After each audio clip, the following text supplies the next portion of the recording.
You're an actor. Act, motherfucker. Boogeyman band coming round the bend. Is Boogeyman band.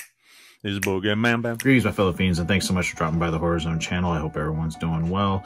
Today I wanted to pay a special tribute to the late Tom Sizemore. He was an actor that I discovered in the 90s like everybody else did. Movies like Blue Steel, where he had a small part. That was a Jamie Lee Curtis film directed by Catherine Bigelow, and then seeing him in Point Break and Passenger 57, True Romance, Striking Distance, and not only those films that I absolutely love still to this day, but movies like Saving Private Ryan, Heat, The Relic. It's too many movies to name, but yeah, he was a big part of my loving film and discovering new and different types of actors as a kid. And tragically, he passed away on March 3rd at the age of 61. He had suffered a brain aneurysm on February 18th and went into a coma. What ended up happening is they said he would never really recover from what he had gone through, and they ended up taking him off life support. And I'm very saddened by this news. In fact, the other night, when I knew that, you know, he wasn't going to recover, I decided to throw on Striking Distance, which is a movie that's starring one of my heroes, one of my other heroes growing up, Bruce Willis, who we just found out has frontal lobe dementia, and is probably never going to act again. And it just, these greats, these heroes of mine growing up are leaving us. And as a kid, you know, a lot of these actors were kind of like, you know, they were people that I really related to, and ones that I really admired, because I was kind of a lonely kid.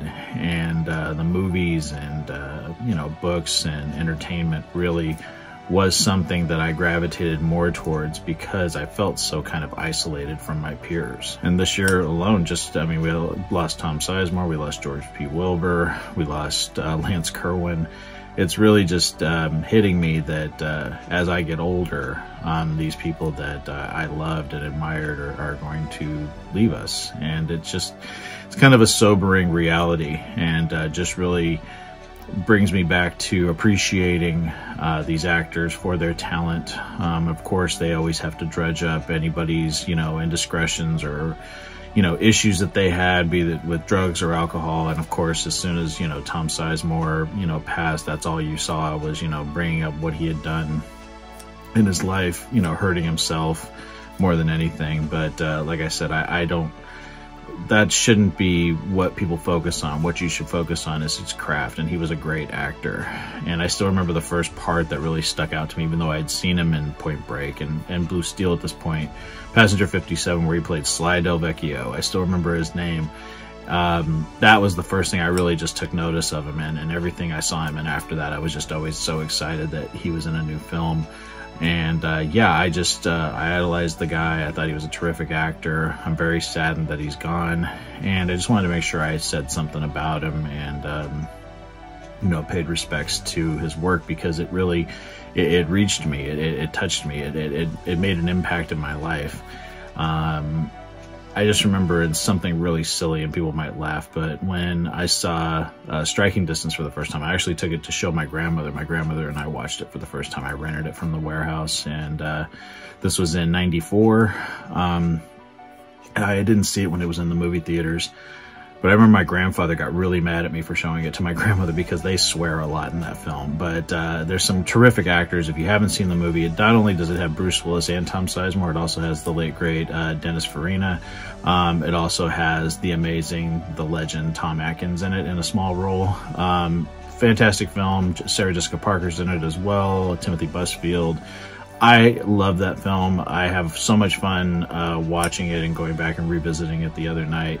And I always took notice of Sizemore's goatee in that film, or his Van Dyke, whatever you want to call it. And at the time, I was 20, I was like 19 going on 20, and I was trying to grow a beard. And I remember that was like the inspiration. I thought his goatee looked so cool in the film. Just some little detail I remember about that, and being a kid and wanting to be a man and, you know, have facial hair for the first time. But yeah, just something small, but yeah, I loved Tom Sizemore's films. I'll put a link down below to the article talking about his passing, and yeah, just really, really a sad time. And yeah, I'm just really heartbroken that he's gone, and that he had his demons throughout his life. But I'm grateful that I discovered him at a young age, that he did some terrific performances that will always be with me and that will live on. And I'm glad that he died peacefully. So just wanted to do this real quick, and my heart goes out to his friends, his family, his colleagues, and all of his fans that, like me, are just mourning the loss today. So just wanted to do this real quick. I hope everyone's doing well, and I promise I'll talk to you again real soon. Take it easy. Stay scared as always.